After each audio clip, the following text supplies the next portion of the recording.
Señor, no hay palabras que puedan describir tu grandeza y tu infinito amor. Jesús, sé mi luz y mi guía, y sé el aire que respiro. Muy buenos días, amados hermanos y hermanas. Los saludo cordialmente para compartirles el devocional del día miércoles 25 de septiembre, que se encuentra en el libro de Nehemías, capítulo 12, desde el verso 1 al 21. Y el título del tema se llama Restaurando la vida espiritual.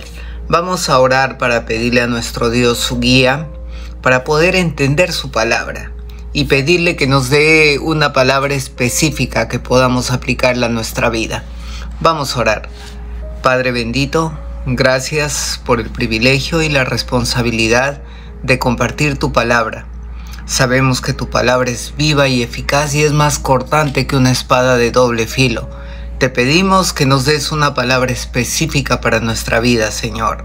En el nombre de Jesús, amén. Amén, hermanos.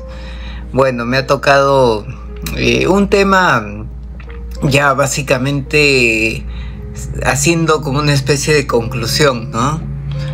Respecto a la reconstrucción de del templo de Jerusalén, de las murallas, ¿no?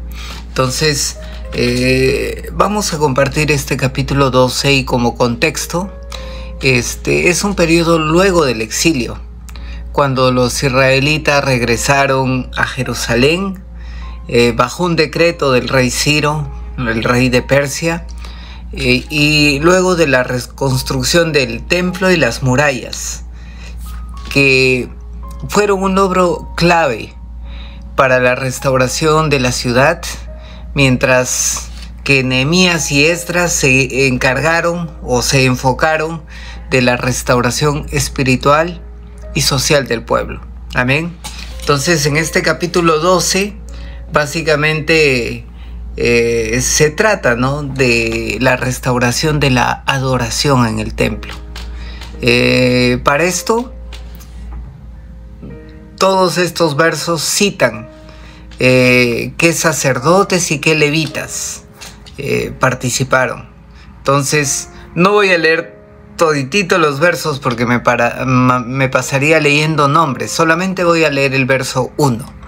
Dice la palabra de Dios: estos son los sacerdotes y levitas que subieron con Zorobabel, hijo de Salatiel, y con Jesúa, Seraías, Jeremías, Esdras, etcétera, etcétera, etcétera. Y entonces empieza a citar nombre por nombre, tanto a los levitas y tanto a los sacerdotes. Entonces, aquí hay que entender bien claro que los sacerdotes y levitas trabajaban en conjunto para asegurar el culto y la adoración a Dios. Entonces, que se aseguraran que esto se realizara según las leyes de Moisés. Por un lado, los sacerdotes tenían la función principal de ser intermediarios entre Dios y el pueblo. Es decir, ellos oficiaban los sacrificios. Y por el otro lado, los levitas desempeñaban un rol de apoyo, asegurándose que el templo funcionara eficientemente. Y su función principal, ¿cuál era? Contribuir con la adoración y la enseñanza de la ley. Entonces, ambos grupos eran esenciales para mantener la pureza religiosa y la relación entre Dios y el pueblo de Israel. Pero es importante este capítulo porque marca el cumplimiento profético de la restauración de la adoración del culto en Israel. Y para eso veamos un poquito atrás. ¿Cómo estaba el pueblo de Israel antes que lo restauraran? Hay varios pasajes en la Biblia donde Israel lamentaba no poder adorar a Dios en el templo, especialmente durante el exilio o la destrucción del templo. Entonces, por ejemplo, en el Salmo 42 del 1 al 4, hay un profundo anhelo del salmista de regresar al templo para adorar a Dios. Amén.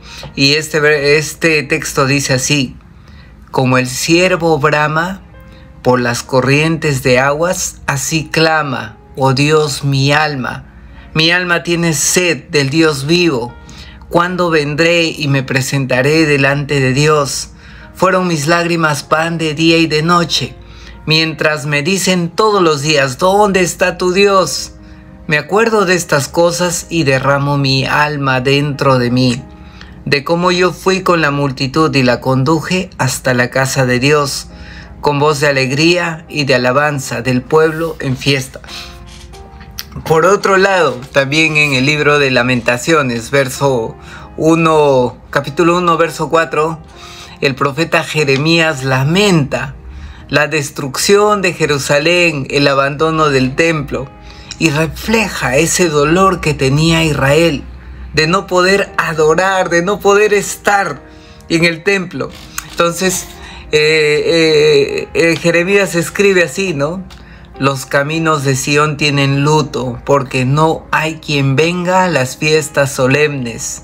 Todas sus puertas están desoladas, sus sacerdotes gimen, sus vírgenes están afligidas, y ella tiene amargura. Amén. Y así hay otros versos en el libro de Lamentaciones principalmente. Por eso es Lamentaciones, porque se lamentaban, ¿no? No poder adorar a Dios. Ahora imagínate una vida sin adorar a Dios. ¿Cómo sería nuestra vida? Wow, no me puedo imaginar. Entonces, Jeremías profetiza, ¿no?, la restauración del servicio levítico en el templo. Entonces, por ejemplo, en Jeremías 33, del 10 al 11, Dios promete restaurar a la ciudad de Jerusalén, que había sido destruida, asolada luego del exilio babilónico. Y también profetiza que la alegría de la alabanza volvería a escucharse en la ciudad, y también se restauraría el culto en el templo de Dios. Por ejemplo, ese verso, el 33:10 de Jeremías, dice así: así ha dicho Jehová, en este lugar del cual decís que está desierto, sin hombres ni animales, en las ciudades de Judá y en las calles de Jerusalén que están asoladas, sin hombre y sin morador y sin animal, aún se oirá de gozo y de alegría, voz de desposado y de desposada, voz de los que digan: alaben a Jehová de los ejércitos, porque Jehová es bueno, porque para siempre es su misericordia.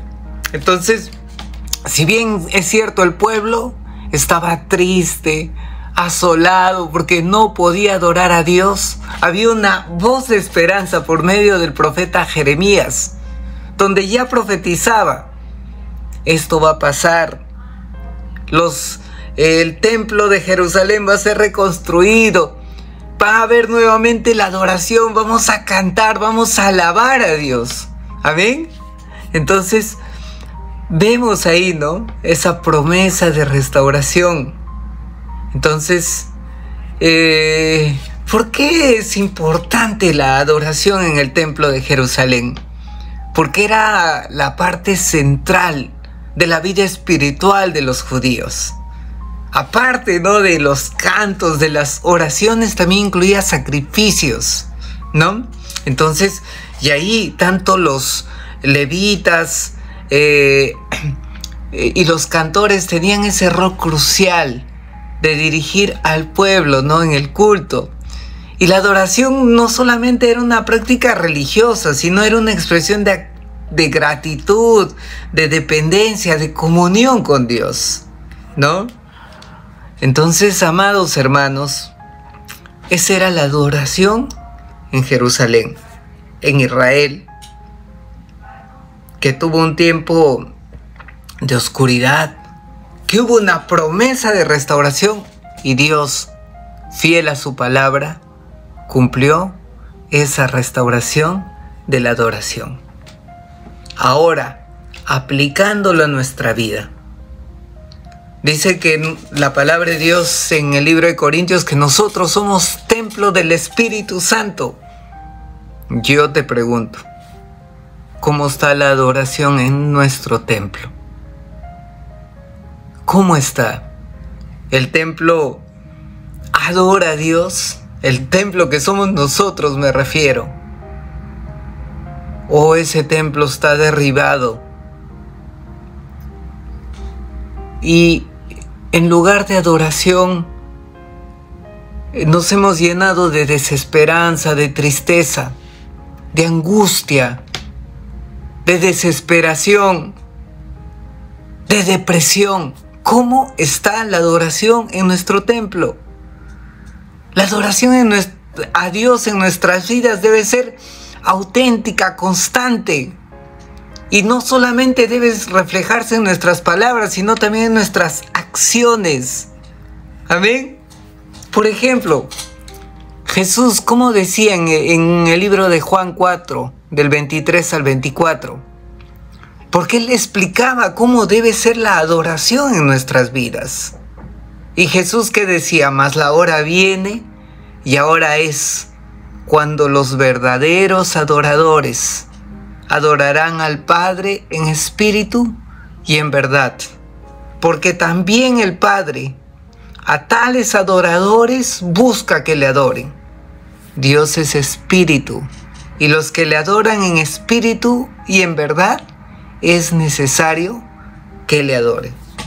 ¿Esto qué significa? Que esta adoración no solamente debe ser externa, voces de júbilo, sino que debe haber una guía del Espíritu Santo.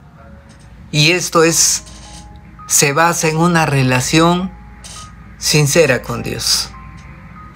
Vuelvo a preguntar, ¿cómo está tu adoración con Dios? Te levantas de mañana, enciendes tus alabanzas, te postras delante de Dios, le agradeces por lo bueno y lo fiel que es, o tus muros están derribados. Amaneces amargado, cansado, quejándote. ¿Cómo está tu adoración? Que también hablaba el día de ayer, ¿no? Este tema es muy importante, tu adoración, tu relación con Dios. Dice que nosotros, ¿no? Somos nuestras ofrendas, somos nosotros mismos, ¿saben? Entonces, amados hermanos, por ejemplo, voy a poner un caso de alguien que ya no podía adorar a Dios, que era David. ¿Y por qué no podía adorar a Dios? Porque había pecado, ¿no? Entonces, cuando había pecado con Betsabé, y David escribe el Salmo 51, donde David empieza a decir, no, ten piedad de mí, Dios mío, conforme a tu misericordia, ¿no? Entonces empieza a arrepentirse y dice, conforme a tu multitud de piedades, borra mis rebeliones, lávame más y más mi maldad, límpiame mi pecado. O sea, reconocía David que no podía adorar, que el pecado no le permitía derramarse delante de Dios. Y él clama, ¿no? Conforme a la multitud de tus piedades, borra mis rebeliones, lava más y más mi maldad, limpia mi pecado, porque reconozco mis rebeliones y mi pecado siempre está delante de mí. Si hay algo que no nos deja adorar es el pecado, porque Dios no está donde hay pecado. Entonces David reconoce, contra ti solo he pecado, he hecho lo malo delante de tus ojos, ¿no? Y sigue ahí pidiéndole perdón a Dios. Y luego en el verso 7, purifícame con hisopo y seré limpio, lávame y seré más blanco que la nieve. Hazme oír el gozo de tu alegría y se recrearán los huesos que has abatido.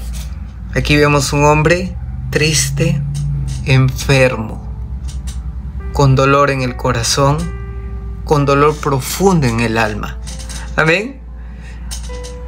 Como consecuencia del pecado. Y en el verso 12, ¿qué le dice? Desde el verso 11, no eches delante de mí, no me quites tu Santo Espíritu. Si no está el Espíritu Santo, no puede haber adoración en nuestro templo. No podemos adorar a Dios. Y ahí dice, no, devuélveme de tu Espíritu, amados hermanos. Es lo que debemos de anhelar siempre.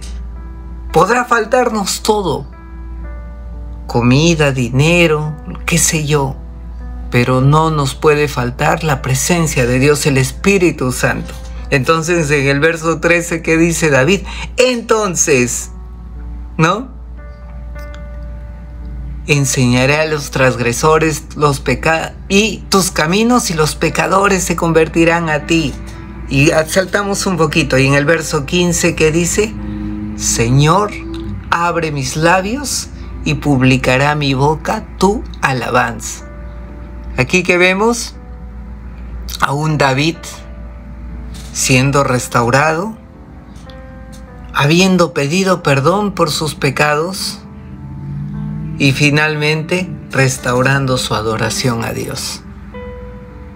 Vayamos a la presencia de Dios y pidamos que pueda restaurarnos, y pidamos que volvamos a tener esa comunión con el Señor y poder adorarle en espíritu y en verdad. Amén. Entonces vamos a orar.